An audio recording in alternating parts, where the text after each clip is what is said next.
Hello there, welcome to the Rational Religion Show, where we discuss religion, science, and society. My name is Omar Nasser, and I'm here with Brother Tahir as always. Peace be on you. As always, I think it's our third or fourth episode. And Brother Damir Musa Rafi, who is the editor of the Rational Religion blog and www.rationalreligion.co.uk. Assalamu alaikum, and welcome to the show. Peace be upon you. Thank you for having me on. No worries. Tell us a little bit about yourself.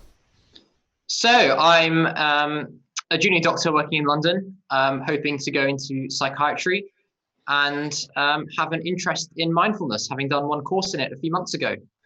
Excellent. And you've just written a fantastic article on our blog on rationalreligion.co.uk. Dara Bajan, you read it, didn't you? What do you think of it? Yeah, I loved it. Yeah, so that's what we're going to be discussing, because you had a lot of insight going, I think, coming out of that course. And from the sounds of it, you stirred some trouble, which we're going to talk about as well. And then you've written about it, and we're going to be releasing that presently. And because of your religious background as a member of the Ahmadiyya Muslim community, as a young British Muslim, you were able to kind of have additional insight into kind of the benefits and the disadvantages of mindfulness. And basically, especially in your first draft of your article, you were just like, this is just all a bit of a sham, isn't it? It's interesting because my perception of it changed so significantly over the course of the 8-week period. Really? And I think going into it, you hear a lot about it being a revolutionary practice. I read an article that said, "Is mindfulness, the next revolution?" It was in Time magazine. The Mindfulness Revolution, that's what it was called. Yeah. And I thought, this is great. Like, this is something that's going to change the world. And going into it, I came in with a positive attitude, and I learned many things along the way about what mindfulness is, about perhaps the reasons why it's got so big, and about the problems and the pitfalls with it. Okay, so that's a nice tantalizing preview. What we'll do is watch something from the Headspace app, which is the main mindfulness meditation apps, and then we'll dive into your story. So let's watch this. Think of the mind as a still pool of water. Each thought is like a raindrop. It creates a ripple on the surface. If it starts raining very hard, or it's perhaps a little windy, then the pool might become so cloudy that we can't see what's on the bottom. But the potential to return to our still pool of water is still there. In fact, by training the mind, the ripples naturally begin to slow. And as the surface of the pool becomes still, it gets easier to see what's beneath the surface. Sometimes we might like what we see, at other times, well, maybe not so much. Now, occasionally finding things we don't like may sound off-putting, but it's really important, because it's part of letting go of those things. Accepting what's in our mind also helps us to be less critical of ourselves. It can even help us to be less critical of others. So we start to feel more content in life, to experience more harmonious relationships, and to be more at ease with the world around us. Sounds amazing. So what they basically say, they said a few things there. They said, there are troubled waters, and if you can still them, you can see what's underneath. And then you can have this kind of non-critical awareness of it, what they call this non-judgmental awareness of yourself and what's deep in your mind. And that leads to better relationships with others and better relationship with yourself and a revolutionary mindset.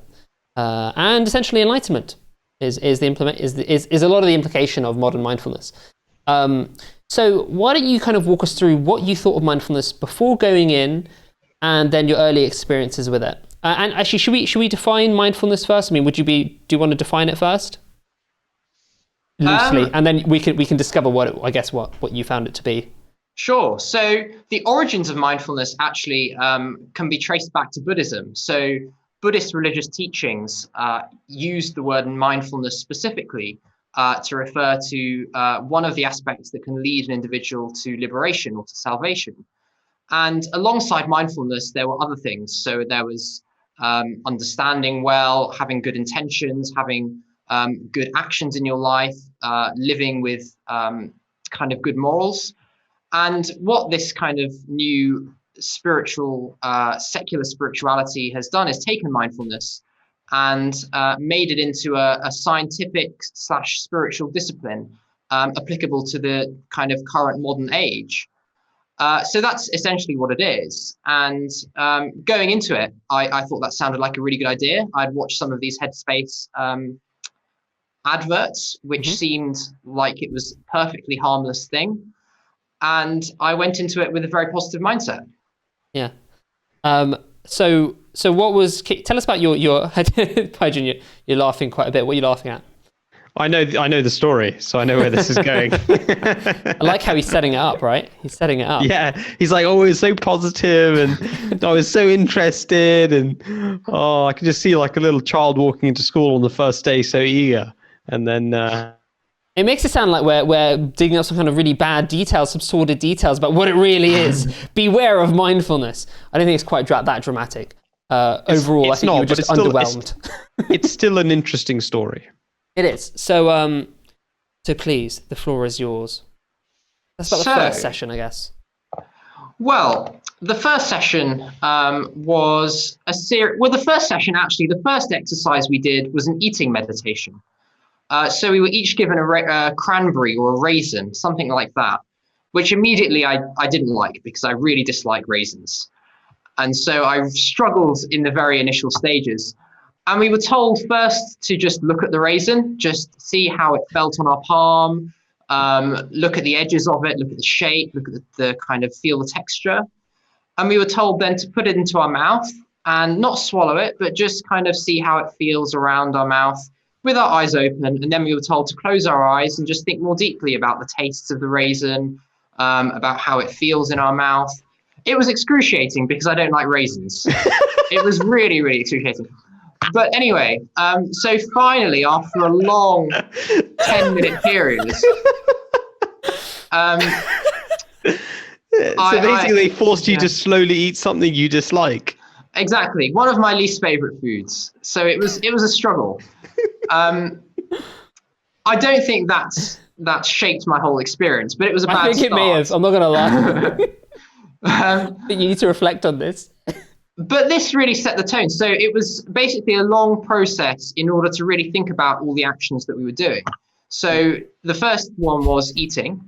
And then after that, we moved on to different things. So walking meditations, where we would just walk around the room and we would think about where we were, have kind of an awareness of our present moment, think about things non-judgmentally, meaning that we don't kind of think, oh, why is this person standing in this place? Why is somebody doing this or that? It was to think about things in a very kind of open-minded, non-judgmental way, having awareness only of the present.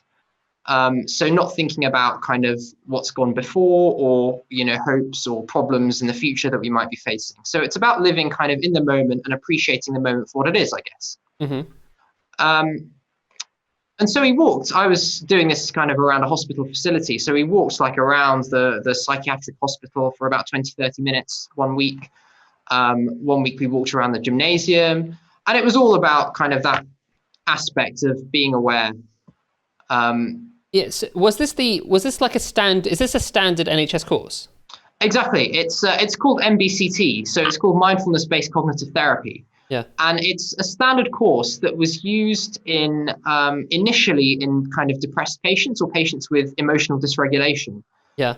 And then slowly it got moved out from hospitals to other parts of society. So now it kind of permeates all strands of society, essentially. It's in law firms, parliaments, major corporations, all sections of society. This specific standard course has been implemented, basically. Okay, so you were walking around, and what kinds of things did they ask you to do? Like, what was the purpose of that exercise? The purpose of the exercise was to think about how we were feeling. So I guess the whole purpose of mindfulness is to reduce one's stress and to be able to be more connected with our emotions. Mm-hmm. And I think part of that practice is to be able to be aware of our emotions in the first place. Yeah. And that was the purpose of the exercises. So some were short, like 5-minute meditations. Others were 20 minutes. So one was called a body scan, whereby basically they made us think about every part of our body kind of one by one. And we just kind of had a tour in our mind of the different parts of our body and how we were feeling and how connected we felt and all of these kind of things. which was interesting initially to do kind of for the first and second times. It felt rather long, but it was fine. That sounds like a useful skill for people with like anxiety or just general emotional dysregulation, because a lot of the times they have symptoms which are like somewhat somatic, i.e. physical. So they can have a very tense, whatever it is, tense chest or tense muscles, and becoming aware of that is probably useful, because then you can presumably reduce your tension there, and that will help your mental state. Is that part of the idea? Definitely. And I think that's the original purpose of this course. So it wasn't initially meant to serve all strands of society. It was meant to be for patients with personality disorders who struggle to regulate their emotions well. And like alongside these meditation practices, we also had quite interesting discussions. So one of them was, for example, thinking about this concept called emotional granularity, which means, have you heard of this? Because I read your article, Oh, fine. So it's essentially how a person can pinpoint their emotions simply by being able to describe them in words. So the more precise our vocabulary, the better we're able to actually figure out, oh, this is exactly how I'm feeling. And thus, this is how I can deal with the emotion that I'm feeling better, rather than just a general, I feel sad kind of thing. That all sounds quite positive. I mean, I know you had the traumatic experience with the raisin, which you may have to have some kind of counselling for. But after that, it sounds like there's been some useful stuff. So what happened? I mean, actually, what happened? And also, can you tell us a little bit about when you went past that ward? Because I think that was a really interesting experience that you had. So this was a walking meditation that I was doing. We were all doing. It was quite a bizarre experience because we met in the cafe of a hospital that we were working by. And nicely anonymized there. And we walked kind of all across the corridors. We walked up and down the stairs. We walked outside, kind of around the hospital. We took a tour. We went past like the houses nearby the hospital. So it was a good like 30-40 minute walk, all in a single file line in silence, which looked very strange to bystanders and observers.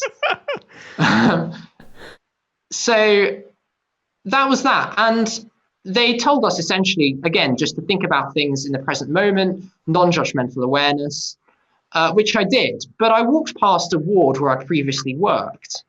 And I suddenly felt kind of negative emotions because I'd worked on this ward and I'd had bad experiences there. And after we had finished the walking meditation, I asked my mindfulness instructor, I said, well, what do you do in this situation? Because the whole point of this is to think only in the present moment. And I had this bad experience and I had this negative emotion. So what am I supposed to do? And his response, he kind of smiled and he said, this is the whole point of mindfulness. Welcome to mindfulness. Meaning that this is essentially the objective, to be able to shun these thoughts completely and kind of get rid of them, so we're in a total state of non-stress, basically. So self-lobotomy, basically. Yes. So what's your problem with that? Well, my problem with that is that I'd worked on this ward, and because I'd worked on this ward, I had these bad experiences, and I thought, well, I should change some of the problems that I was having. So I filled in feedback forms, I joined a junior doctor activist group, all because of these experiences. So I think even though I had stressful experiences, it kind of made me a better person, essentially, afterwards, because I managed to help society and help the NHS in some small way. And roughly what kind of experiences were they? Were they in terms of as a doctor, or, what way? Yeah, it was as a doctor. So it was the kind of understaffing, the stresses that the National Health Service puts upon a junior doctor, which are quite significant at times. And this ward I just thought was particularly a struggle for me. And I thought, well, I should try and work to address it. I should use these emotions that I'm having and channel them in a positive way. And back to your question as to what I thought the problem was, I thought that this mindfulness experience persuaded us almost to ignore the emotions that we were feeling and kind of basically, as you said, just kind of shun them away and not think about them again. Now, that comes through quite strongly in the video we played, actually, as well. I mean, it seemed to be all about trying to get back to the peaceful, still water. so that you can see even through the water, and you might not see things you don't like there, but you have to accept them. And that's just how it is. There's no question of, okay, you see things you don't like, let's get rid of it. Let's improve the situation here. Or, it's a stormy sea. Well, why is it a stormy sea? Sometimes what you're saying, I suppose, is there's a point to anger. There's a point to frustration. There's a point to stress. And actually, they are like your immune system in a way. When you're invaded by an infection, you go into an inflammatory state to try and deal with the problem at hand. And if you don't have an immune system, then you die of it. And that's what many diseases are, HIV and other, if we're going to go down the medical route, that's in a sense what they are. They're a lack of an immune system. They're a lack of a response. Is that Definitely. kind of thing what you're saying? Definitely. And I think that's why this course is effective in patients who do struggle to control and regulate their emotions. Because I think for those people, they don't need to have extra stresses put upon them. What they need is actually to reduce them as far as possible and to be able to recognize and control their emotions. Yeah. But I think for ordinary day-to-day people, it's part of life, isn't it, to have all of these different emotions and to be able to channel them well, but also to be able to use emotions to better ourselves and society. Yeah, I think there's two ways we can look at this, at least in my view, because from the pro-mindfulness camp, I guess what people would say is, the idea isn't to dull you, but it's to raise your subjective awareness of the emotional turbulence that may be within you, so that you can kind of see whatever path you want to take, and go forward with that. So, for instance, for you, if you're already at a state where you recognize that I'm feeling frustrated because of the lack of support, you were able to identify that, and then you were able to take action in accordance. Now, for a lot of people, they may not get to that stage because they don't have that sense of, okay, what exactly is going on within me? Whereas you had that and you were able to take action. And I think a mindfulness advocate would probably say here, we're not saying don't take action, and we're not saying don't feel those emotions. We're saying recognize them and be in the moment. Yeah. Right? So that you can do the next step. And is your contention A, that actually they don't really say that, or is it B, that they present mindfulness as like the end goal without really talking about what comes next? Or C, none of the above? I think it's B. Yeah. I think it's the fact that there's no other kind of training or any other way of improving oneself apart from to think about everything in the present moment in a non-judgmental way. And as an individual, I think that's fine. But when this is spread out to a whole society, you kind of think, well, who are they trying to turn society into? Is every individual meant to become some kind of lobotomized person without any drive or desire to actually improve things for the better? And I think the other issue is that it makes all problems in society seem like they are individual problems rather than they're societal problems.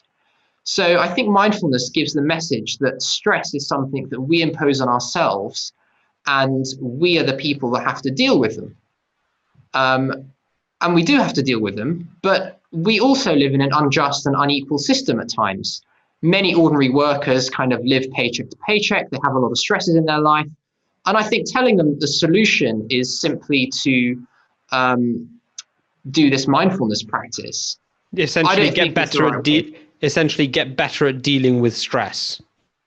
Yes, rather than remove the stressors or create systems to improve and remove the injustice. Actually, you should just learn better to lie down and take it effectively. Exactly. Yeah, which is nuts, because in our world today, even just in the Western world, let alone places that are being bombed and war torn, etc. But even in the Western world, we have family breaks to break down generation after generation. We have increasing inequality. Your money goes much less far. Your wages are stagnating. Cost of living is increasing. People don't have religion like they used to, so they don't have a sense of meaning or purpose. You have all these things that are going on. Very difficult things for a lot of people. And I think you're right in that the cultural message, the big cultural thing at the moment is mindfulness, in terms of spirituality, because it's interesting, because 10, 15 years ago, new atheism was all the rage, and the very idea of being spiritual was like anathema, and it was all about being non-spiritual and being scientific. I think people rebelled against that, and that seems to be a very unnatural way of living. So people want some kind of spirituality, and mindfulness has almost like filled that niche in the market. And as far as I'm aware, it's kind of the only thing that really sells itself as this is the answer in kind of our secular society.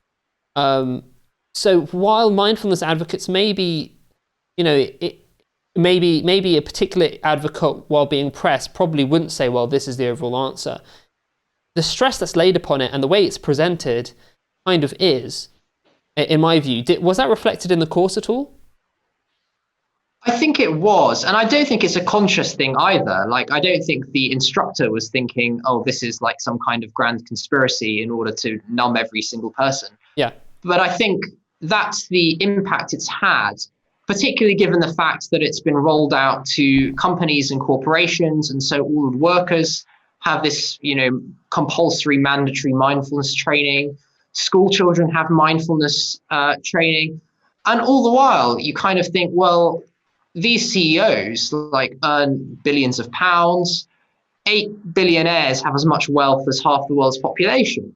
And instead of them thinking, well, let's try and equalize society, what they're actually saying is, let's try and make our workers be able to deal with the stresses that we inflict upon them in a better way. Mm. And that's just a really wrong way of dealing with it, in my opinion. The idea of like teaching children how to basically lie down and take it is just. I mean, I can see from one extent, children should learn to regulate their emotions. It's actually a very important thing and a part of growing up. But I can't imagine a child learning how to regulate their emotions through focusing on how to munch on a raisin or walking in a straight line quietly. I mean, emotional regulation for children actually happens through social interaction and mimicry of good role models. And it's the lack of those role models, which is why children do not learn appropriate emotional regulation. And secure attachments as well. And secure attachments, absolutely. So they feel like, they have a solid base in their life from which to explore the rest of the world. And on the one hand, many policies are promoted in society which help effectively to diminish the social foundation of the human family. While on the other side, we're having promotion of mindfulness as some form of remedy for children to now learn how to emotionally regulate themselves. That's quite sinister. Yeah.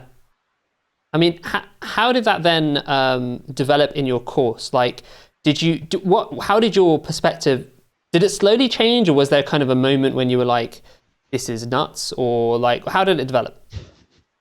So I think the first point was the walking meditation. So I think that rang some alarm bells in my mind, where I thought, well, I'm being told not to even address the root causes of the problem that I'm facing. Yeah. And I kind of, as an analogy, I kind of thought, well, if a patient that I'm treating has a heart attack, say, then giving them some painkillers is a solution, but it's not the solution that's going to ultimately solve their problem. What they need is basically to unblock their arteries or something of that kind. And I think that that's what mindfulness was promoting.